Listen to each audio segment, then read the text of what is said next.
Welcome back to Missing Persons File Uncovered. I'm here to bring you the cases that demand our attention, the ones where families are still searching for answers, where communities are left reeling, and where justice hasn't yet been served. This month, we're covering 5 cases from January 2026 that highlight the fragility of life and the importance of never giving up on finding the truth. These are real people with real families who need closure. Let's get into it. Case 5, The Silent Morning. Camila Mendoza, Almos, Bexar County, Texas. Let me take you to Christmas Eve morning, 2025. While most families in northwest Bexar County, Texas were waking up to wrap last-minute presents and prepare holiday meals, one family was about to face every parent's worst nightmare. 19-year-old Camila Mendoza, Almos, a college student with her whole life ahead of her, stepped outside her family home on Caspian Spring Road just north of San Antonio at approximately 6:50 a.m. Her family's Ring camera captured those final moments. Camila leaning into her vehicle briefly, as if retrieving something, then walking away into the quiet neighborhood streets. Here's what immediately struck investigators as wrong. Camila was known for her regular workout routine, but she wasn't dressed for exercise. She was wearing regular street clothes, and perhaps most telling, she left her phone and iPad behind. In 2025, how many 19-year-olds leave home without their phone? When her family woke up that Christmas Eve morning and found Camila gone, they initially thought she'd gone for a walk. But as the hours stretched on Christmas Eve, mind you, concern turned to fear. They began searching. The Bexar County Sheriff's Office was called in. Neighbors joined the effort. Days passed. Additional footage emerged from a passing vehicle's dashcam, believed to show Camila walking along Wild Horse Parkway, several blocks from home. That was the last confirmed sighting. K-9 units combed through nearby woods. Drones flew overhead. Volunteers searched every inch of brush and field they could find. 7 days later, on December 30th, 2025, Camila was found deceased in a field not far from her home. A gun lay next to her. She had died from a single gunshot wound. Authorities stated there was no evidence of foul play, suggesting the gun was what she had retrieved from her vehicle that morning. According to authorities, Camila had been experiencing emotional distress, though there was no public record of a formal mental health diagnosis, and no prior incidents were detailed publicly. For those of us covering missing persons cases, this is a stark reminder that not every disappearance ends with a villain. Sometimes the battle is internal, invisible, and devastatingly private.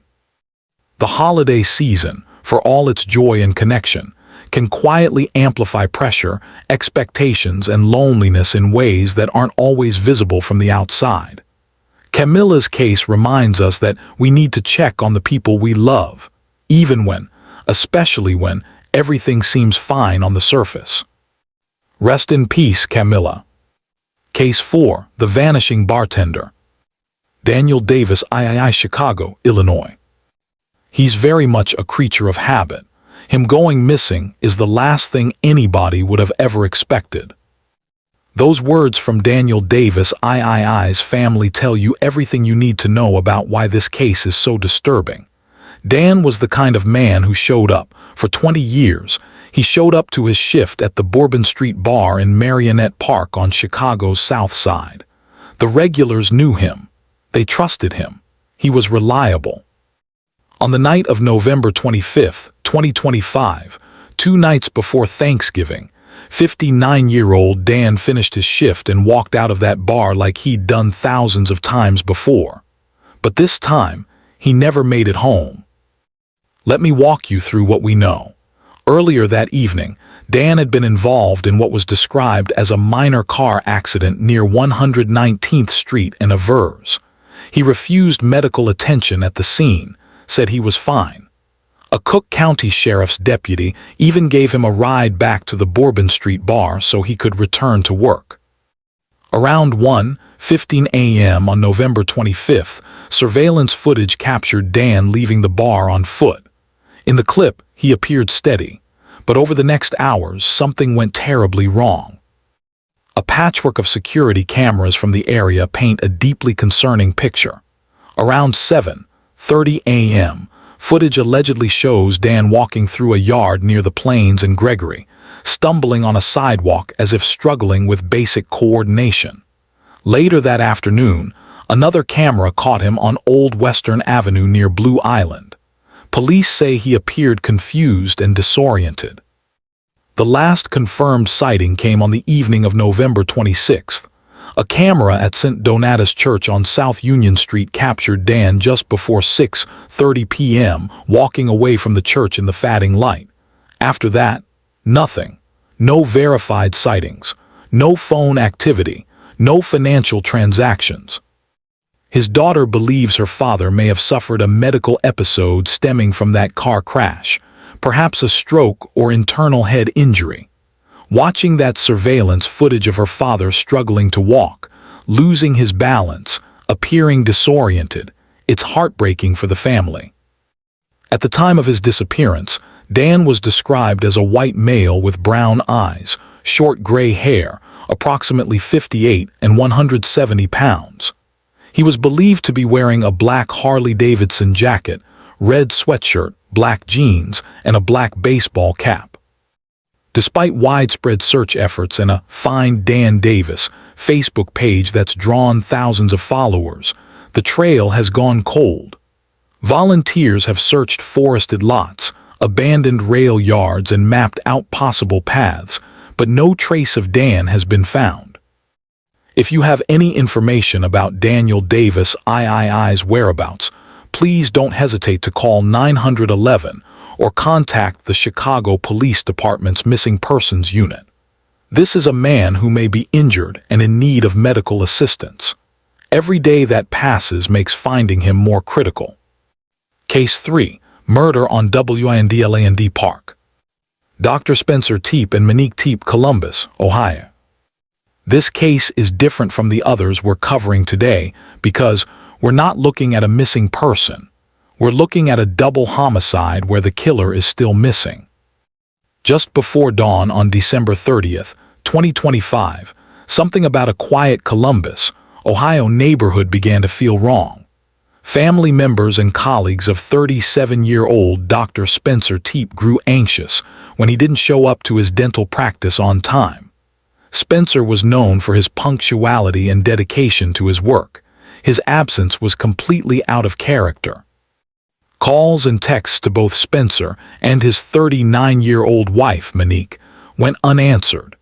A friend contacted police requesting a wellness check at their home in the Windland Park neighborhood. When officers arrived and received no response at the door, they forced entry. What they found inside was every parent's worst nightmare. Spencer and Monique were both dead from gunshot wounds, and their 2 toddlers, physically unharmed but crying, were nearby.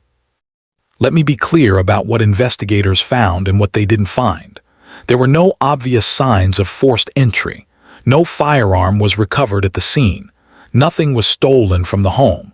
The couple was believed to have been killed sometime between 2:00 and 5:00 a.m., the darkest hours of a winter night when most neighbors would have been asleep. The absence of forced entry is particularly significant. It suggests one of 2 scenarios. Either the killer knew the victims and was let into the home, or this was a professional who knew how to gain entry without leaving obvious traces. Here's where it gets even more disturbing. Security cameras in the area captured footage of an unidentified person walking through a nearby alleyway during that time frame. The figure, dressed in a dark hooded jacket with lighter colored pants, moved with no obvious urgency, just casually passing through as if they didn't have a care in the world. Columbus police released this surveillance footage to the public, calling the figure a person of interest. As of early January 2026, no arrests have been made, and this person has not been identified. What makes this case particularly haunting is the lack of clear motive. Spencer and Monique were described by neighbors and family as devoted parents and warm, active members of their community. Nothing was stolen, no known enemies. So what brought someone to their home in the dead of night, just after the holidays?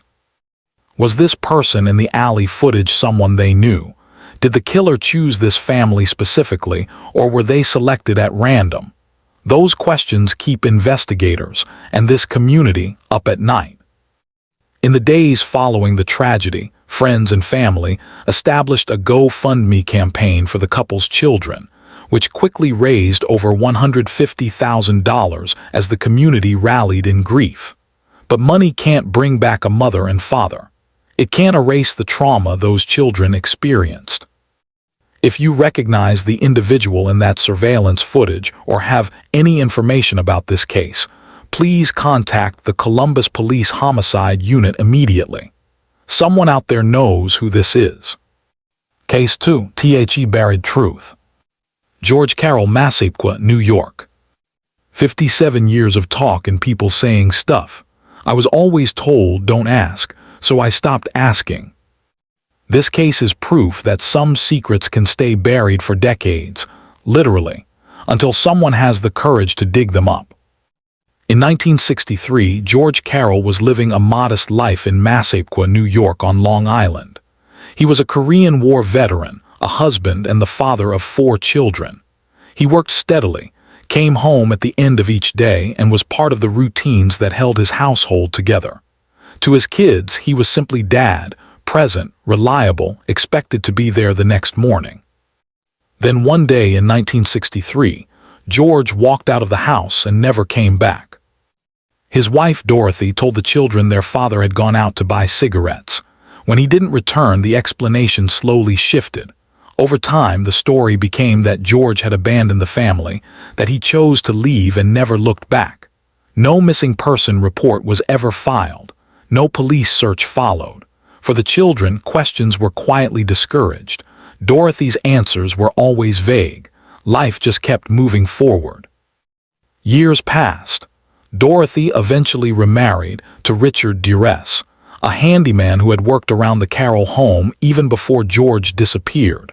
That transition happened quickly, creating confusion for the children that they didn't yet have the language to process.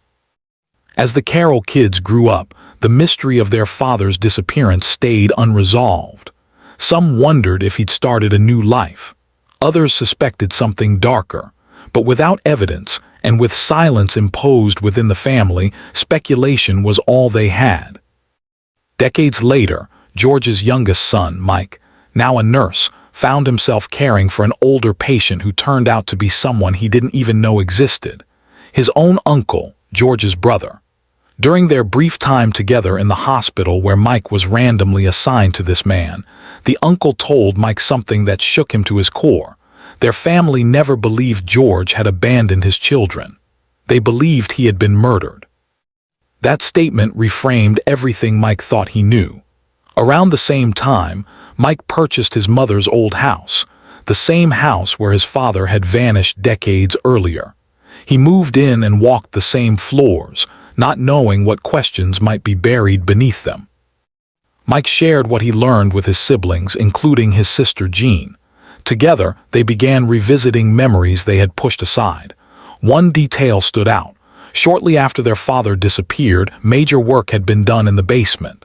At the time, it meant nothing. Years later, it felt impossible to ignore. Eventually, Jean convinced Mike to visit a psychic, something he initially dismissed. But the session left him unsettled. The psychic claimed George had never left at all. She said he'd been murdered and that his body was buried beneath the house. Mike didn't take the claim at face value, but he couldn't shake the idea.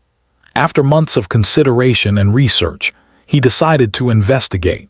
With the help of his sons and specialists using ground-penetrating radar, he focused on a section of the basement floor that showed signs of disturbance. When they broke through the concrete 8 feet down, they found a cinder block tomb that had nothing to do with the structure of the house. Inside were human remains. This discovery happened in 2017. George had gone missing in 1963. For 54 years, he had been there the entire time, buried beneath the home where his children grew up, where they played, where they lived their lives believing their father had abandoned them. Forensic analysis confirmed the remains belonged to George Carroll. His death was ruled a homicide due to blunt force trauma to the head. By then, both Richard Duress and Dorothy Carroll were already dead, taking any answers to their graves. Was it Dorothy? Was it Richard? Was it both of them working together? The Carroll children could only speculate. For the Carroll children, the discovery didn't erase the past, but it ended the lie that had shaped their entire lives. Their father hadn't walked away. He had been taken from them, and the truth had been hidden in plain sight for over 5 decades. If you want the full depth of this story, including interviews and the family's own voices, the HBO documentary, The Secret We Buried, covers this case in detail. It's worth watching. Case 1, Justice Delayd. Eunice Whitman, Bethel, Alaska. No one disputes that Eunice Whitman was murdered. What's been disputed for nearly a decade is whether the system ever came close to holding the right person accountable. Eunice was 23 years old in May 2015, living in Bethel, a small western Alaskan community where she'd spent her entire life. In places like Bethel, it doesn't take long for people to notice when someone hasn't checked in or hasn't shown up where they're expected. When Eunice didn't come home one night in May of that year, the town began asking questions. By morning, those questions turned into horror. Her body was discovered on a wooden boardwalk near the center of town. She had been stabbed multiple times. This wasn't a hidden crime. This attack was violent and carried out in a public place where someone would inevitably find her. Whoever did this didn't care, or they were driven by such rage that caution didn't matter anymore. Since everyone knew everyone in Bethel, investigators believed the killer knew Eunice. They moved fast.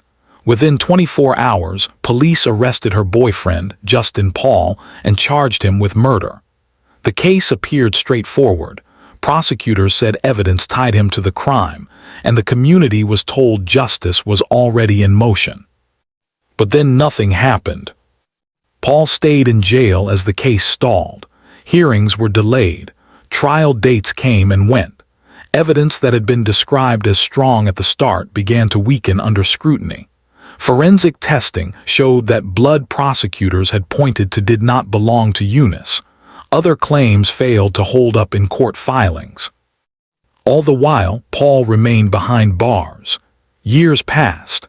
By the time prosecutors finally acknowledged they could not move forward with the case, Justin Paul had spent nearly 7 years in custody without a trial, longer than many people serve after an actual conviction. In 2022, the charges were dropped completely. Paul was released. There was no apology, no verdict, no alternate suspect announced, and Eunice Whitman's murder remained unsolved. For Eunice's family, the collapse of the case was devastating in a different way. Not only was her killer still unknown, but the system had consumed years chasing an answer that couldn't stand up to evidence, all while leaving everything else untouched.